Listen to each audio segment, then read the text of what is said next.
கர்த்தருடைய வழிகளில் நடப்பதில். நமக்கு இஷ்டமான ஒரு வாழ்க்கை இல்லைங்க. நாம் நினைக்கிறோம், எனக்கு தெரிஞ்சு நான் நல்லா தானே வாழ்றேன், எனக்கு தெரிஞ்சு ஒழுங்கா தானே இருக்கிறேன், எனக்கு தெரிஞ்சு நான் யாருக்கு தீமை செய்ததில்லை. நாம் என்ன நினைக்கிறோம், என் மனசுக்கு நான் சரிபட்டபடி வாழ்றேன். அப்படி இல்லைங்க. கர்த்தர் எனக்கு நியமித்த வார்த்தையின்படி நான் வாழ்றேனா, அந்த வழிகளில் நடக்கிறேனா, தேவனுக்கு பயந்து கர்த்தர் வார்த்தைக்கு நடுங்கி அந்த வார்த்தையின்படியே அனுதினம் வாழ்கிறவன் வாழ்க்கையை தேவன் ஆசீர்வதிக்கிறார். அல்லேலூயா. ஒரு மனுஷன் கர்த்தருடைய வார்த்தையின்படி நடந்தான்னு வைங்களேன், அவனை எவ்வளவு மேன்மையை கர்த்தர் பார்க்கிறார் பாருங்களேன். உபாகமம் 7ஆம் அதிகாரம் 9ஆம் வசனத்தை வாசிங்களேன்.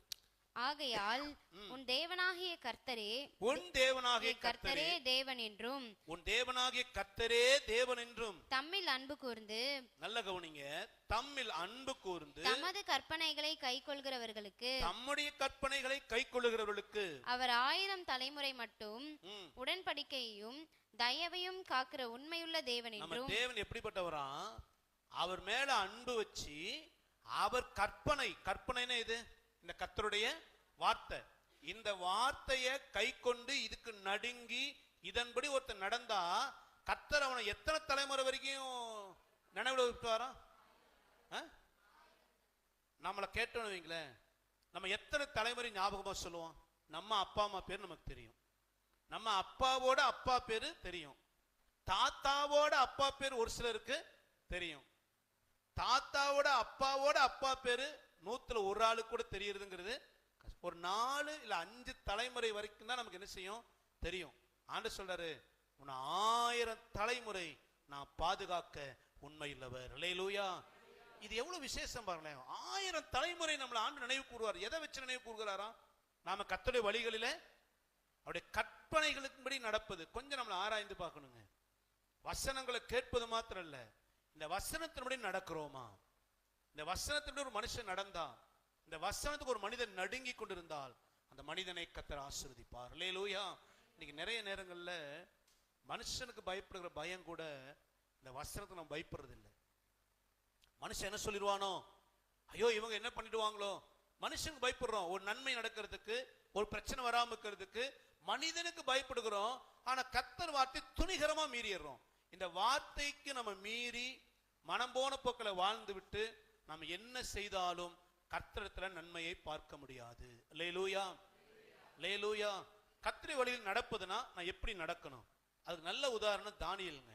வாசிங்க 6:28.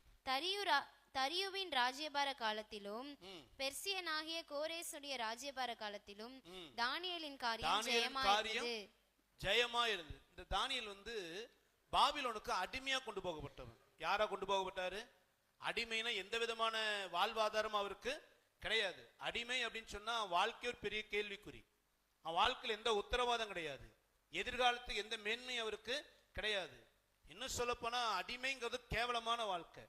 ஆனா வேதம் சொல்லுகிறது அவன் வாழ்க்கை ஒரு ஜெயமா இருந்ததாம்.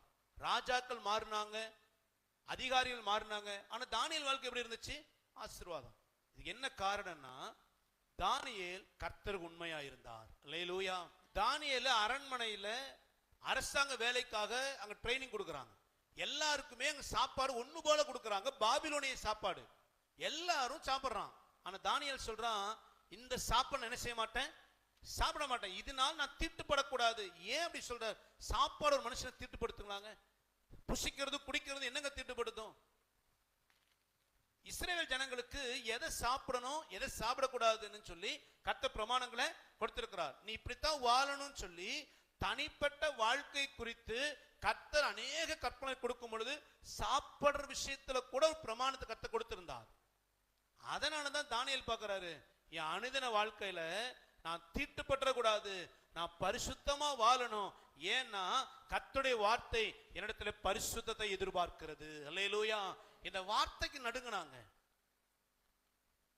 தானியேல் இருக்கிறது பாபிலோன் தேசம், அந்நிய தேசம். யார் என்ன பார்க்க போறா? தானியேல் சாப்பிட்டுக்கலாம்ல. ஏன் தானியேல் அங்க சாப்பிடல? என்ன யார் பார்க்கிறது? கர்த்தர் பார்க்கிறார். நான் எந்த இடத்துல இருந்தாலும் எனக்கு அறிமுகமானவர்கள் என் கூட இருக்கிறாங்களோ இல்லையோ, மனுஷன் பார்க்கிறானோ இல்லையோ, என் அனுதின வாழ்க்கையில நான் பரிசுத்தமா இருக்கிறேனா இல்லையா என்பதை என் கர்த்தர் பார்க்கிறார் என்று கற்பனைக்கு பயந்தான் தனிப்பட்ட வாழ்க்கையில் பரிசுத்தமாய் தானியேல் வாழ்ந்தான். அல்லேலூயா. அவன் அதிகாரியாய் வந்ததுக்கு அப்புறம் பரிசுத்தமா வாழல. ஒரு அடிமையாய் இருக்கும் பொழுது கர்த்தர் வார்த்தைக்கு பயந்தான். அனுதின வாழ்க்கை தன்னை தீட்டுப்பற்ற கூடாது. நிறைய நேரங்கள்ல நம்ம வெளியே போற இடங்கள்ல, வேலை செய்யற இடங்களில, நம்ம இருக்கிற இடங்களில பல காரியங்கள் நம்ம சரீரத்தை தீட்டுப்படுத்திக்கிறோம், சிந்தையை தீட்டுப்படுத்துறோம். தேவையில்லாத வார்த்தைகளை பேசி, தேவையில்லாத காரியங்களை யோசிச்சு, தேவையில்லாத விஷயங்களை தலையிட்டு, சரித்துக்கு எடுக்கிற சில பாவங்களை செய்து நம்ம தீட்டுப்பட்டுட்டு ஆண்டவர்ட்ட ஆசீர்வாதத்தை பார்ப்பதுல நியாயமே இல்லை. அல்லேலூயா. ஆசீர்வாதத்தின் ஆரம்பம் எங்க இருக்குதுன்னா, உன்னை தீட்டுப்படாத பரிசுத்த வாழ்க்கையில, கர்த்தர் வார்த்தைக்கு நடுங்கி தனிப்பட்ட வாழ்க்கையில இந்த விஷயம் இது செஞ்ச ஆண்டவர் பிரியம் இல்லை, இந்த விஷயம் ஆண்டவர் பிரியமில்லாத காரியம், இது அருவருப்பான காரியம், இதை நான் செய்ய மாட்டேன், இதை பேச மாட்டேன், இங்க போக மாட்டேன், என் வாழ்க்கை யாரோ என்னமோ செய்யட்டும், நான் தீட்டுப்படக்கூடாது, என் வார்த்தை இதுதான் சொல்லு, நான் இதை தான் சாப்பிடணும், இதை சாப்பிடக்கூடாது, இப்படிதான் வாழணும், இப்படி வாழக்கூடாது, இப்படி பேசக்கூடாது, இப்படி நடக்கக்கூடாது. ஒவ்வொரு விஷயத்திலையும் தனிப்பட்ட வாழ்க்கையின் பரிசுத்தத்துக்காக இந்த வசனத்துக்கு ஒரு மனிதன் நடுங்கி வாழ்வானால் அவன் எவ்வளோ அடிமட்டத்தில் இருந்தாலும் அவனை கர்த்தர் உயர்த்த உண்மை இல்லவர். அல்லேலூயா.